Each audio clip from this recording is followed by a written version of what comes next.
सामान्य हजरात, मजमून मुलाजा फरमाया शहादत की फजीलत और शहीदों का मर्तबा।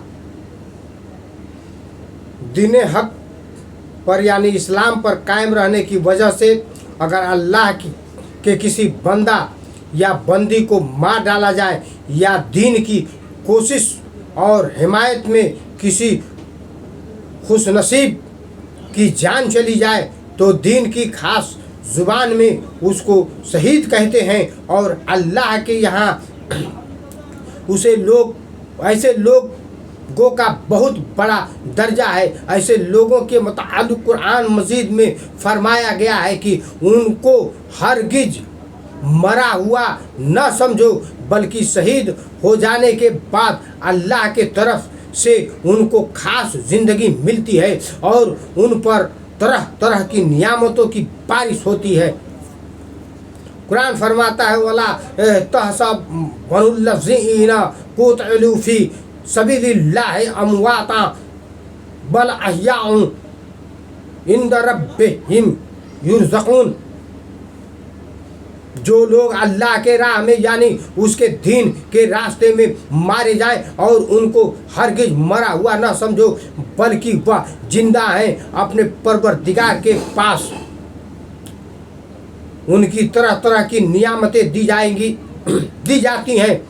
शहीदों पर अल्लाह ताला का कैसा कैसा प्यार होगा और उनको कैसे कैसे इनामात मिलेंगे, उसका अंदाज़ा हुजूर सल्लल्लाहु अलैहि वसल्लम की इस हदीस से किया जा सकता है।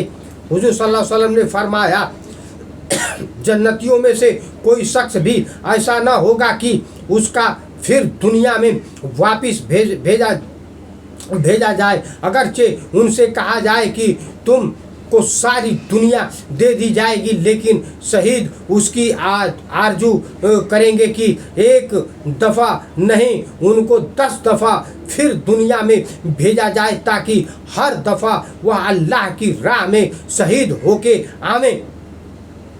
उन्हें यह आरजू शहादत की मर्तबा और उसके खास इनामात देख करके होगी। शहादत के तमन्ना और उसके शौक़ में खुद रसूल सल्लल्लाहु अलैहि वसल्लम का हाल यह था कि एक हदीस में इरशाद फरमाया है कि कसम उस ज़ात की जिसके कब्जे में मेरी जान है, मेरा जी चाहता है कि मैं अल्लाह की राह में कत्ल किया जाऊं, फिर मुझे जिंदा कर दिया जाए और फिर मैं कत्ल किया जाऊं, फिर मुझे जिंदा किया जाए और फिर मैं कत्ल किया जाऊं, फिर मुझे जिंदगी बख्शी जाए और फिर मैं कत्ल किया जाऊं। एक हदीस में यह है कि हुजूर सल्लल्लाहु अलैहि वसल्लम ने इरशाद फरमाया, शहीद को अल्लाह ताला की तरफ से 6 इनामात मिलते हैं। एक यह है कि वह फ़ौरन ही बख्श दिया जाता है और उसको जन्नत मिलने वाला उस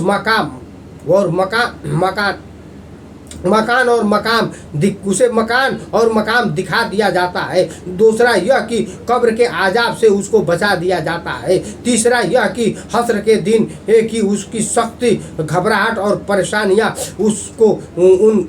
उसे अमन दी जाएगी, जिससे वहाँ सब बेहोश हो जाएंगे।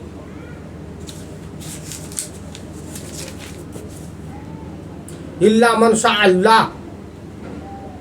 चौथा यह कि क़यामत में उसके सर पर इज्जत और वक़ार का एक ऐसा ताज